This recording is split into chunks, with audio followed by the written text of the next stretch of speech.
Himachal news 24/7। SS memorial आशीर्वाद hospital Sultanpur में उत्तरी भारत के बेस्ट सर्जन विशाल गोयल के द्वारा प्रोस्टेट व गुर्दे की पथरी के दूरबीन की विधि से सफल ऑपरेशन किए जा रहे हैं। ये सुविधा आपको टांडा हॉस्पिटल में भी उपलब्ध नहीं है। एसएस मेमोरियल आशीर्वाद हॉस्पिटल सुल्तानपुर आइए और अपना बेहतरीन इलाज करवाइए। प्रदेश कांग्रेस के मुख्य प्रवक्ता एवं पूर्व विधायक कुलदीप सिंह पठानिया ने पत्रकार वार्ता के दौरान भाजपा की केंद्र सरकार पर निशाना साधते हुए कहा कि मोदी सरकार देश को पूरी तरह से बेचने पर उतारू है।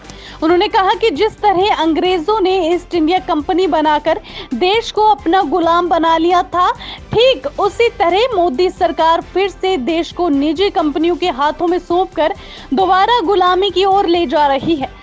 Telecom sector, railway, road infrastructure, civil aviation और बिजली आदि सभी क्षेत्रों को निजीकरण की ओर धकेला जा रहा है, जिससे न केवल बेरोजगारी बढ़ेगी बल्कि महंगाई भी चरम सीमा पर पहुंच जाएगी। कहीं कुछ भी नया कुछ हुआ नहीं है। जो कांग्रेस के कार्यकाल की स्वीकृत योजनाएं थी, उनके ऊपर फट्टे लगाने का प्रयास जो है प्रदेश सरकार के नेताओं के द्वारा हो रहा है। इसके अलावा और कुछ भी नहीं है। और जो स्कीमें हमने शुरू की थी वो भी डिलेड हो गई हैं।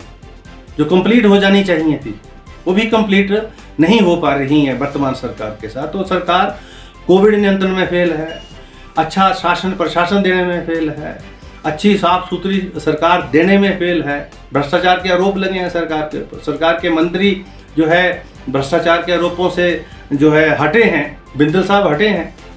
अब सरकार खुद ही इंक्वायरी कर रही है, खुद ही सजा। उन्होंने प्रदेश सरकार पर भी बरसते हुए कहा कि वर्तमान प्रदेश की भाजपा सरकार भी हर मोर्चे पर विफल रही है, फिर चाहे वो कर्मचारियों के हितों की बात हो या व्यापारियों के हितों की।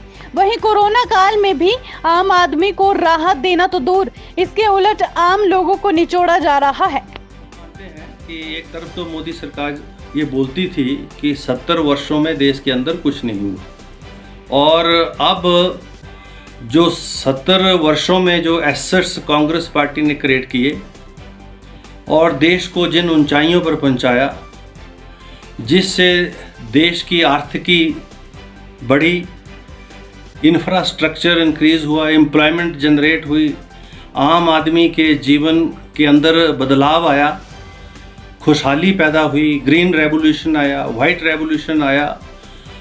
अब वही इंफ्रास्ट्रक्चर जो कांग्रेस ने 70 वर्षों में क्रिएट किया था, उस इंफ्रास्ट्रक्चर को बेचने के लिए जो है मोदी सरकार ने निर्णय लिया है, जिसकी कांग्रेस पार्टी निंदा करती है और केंद्र सरकार से, भाजपा सरकार से ये हम कह रहे हैं कि इस निर्णय को वो वापस लें।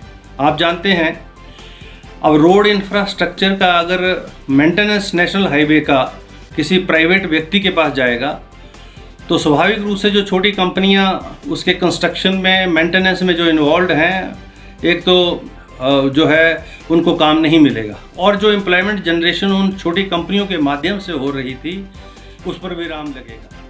इसमें खाद्य पदार्थों की कीमतों की बात हो या बिजली, पानी बिलों व टैक्सों आदि का मसला, हर जगह सरकार ने आम आदमी, नौजवान, पर्यटन से जुड़े लोगों व छोटे दुकानदारों आदि सभी को पूरी तरह निराश किया है।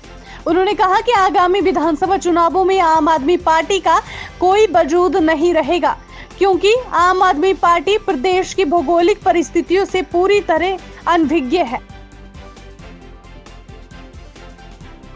हिमाचल न्यूज़ 24/7 के लिए ढलौजी से शमशेर महाजन की रिपोर्ट।